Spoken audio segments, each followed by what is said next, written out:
it's really interesting when seemingly unrelated elements all converge in the same moment, oddly, between, I guess, different forms of energy,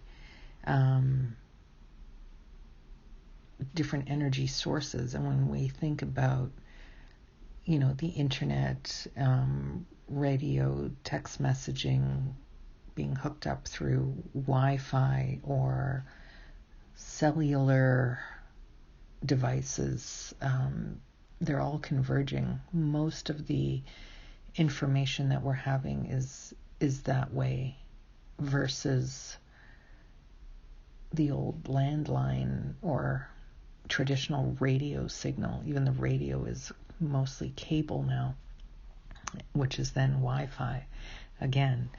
So I'm sitting here multitasking, just sort of doing a few things before I head out for an in-person meeting. And what has converged was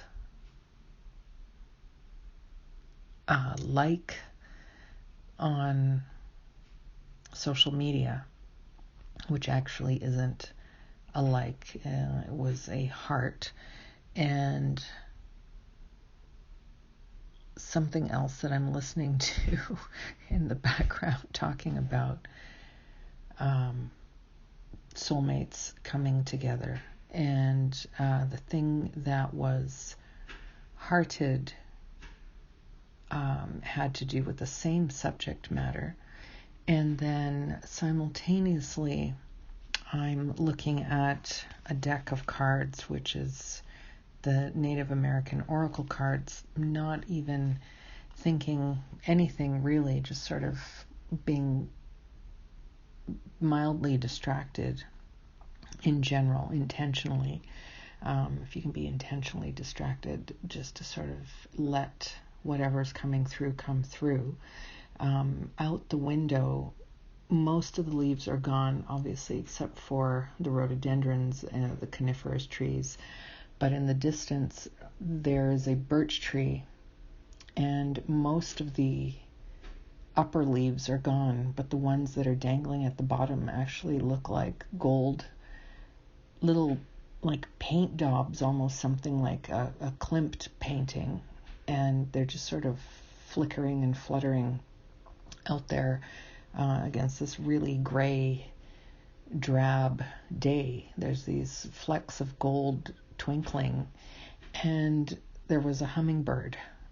So all of these ethereal, airy kind of things.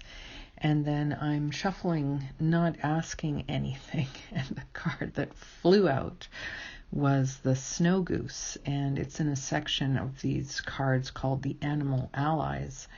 And this particular one is card number 2, and it says love. And it says, on a mundane level, the snow goose represents loyalty, fidelity, devotion, combined with passionate desire that moves the heart. Deep instincts are nurtured and supported, allowing for intense connections between loved ones. These feelings of connection and safety resonate with the inner spirit and encourage confidence in one's deepest core.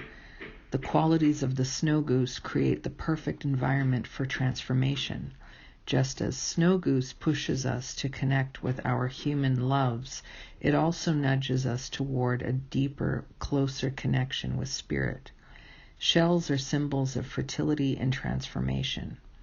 And the message is, make choices based on love that support loving relationships, both earthly and spiritual. The key words are love, union, connection, devotion, friendship, sexuality, family, tradition. And the time period says January, the month of renewal. And everything that I have just been speaking about, not just at this second here, but that I've been speaking about over the last couple of days with readings, the thing that I just happened to be listening to in the background everything that's been popping up, I have been also telling people that, there's this impulse to intellectualize our feelings. And I said this yesterday in a private session, in fact, but it's not anything personal. It's something that I say to people. And we try and intellectualize our patterns and behaviors and our feelings, our emotions, all the stuff that we actually sense with our heart. And it's a universal thing, that it's not a cultural thing or a language thing. It's a universal thing that crosses all boundaries. Whether you believe in chakras or not, we have energy systems in our bodies. And those energy systems go way back to some form of universal knowledge that we shared. We might be disconnected from it now, and we might think it's some new agey thing, but our mannerisms and our language has formed around that, despite our intellect impeding that knowledge. So we'll say things like our heartache, or we're worried. You will sense that in your stomach. Gut feelings. When you're burdened, you feel it in your shoulders. Tension, pressure is in your head, around your temples, your forehead. Getting a lump in your throat, that's your throat chakra. When you walk into a room and you sense something's wrong, you will feel it in your heart.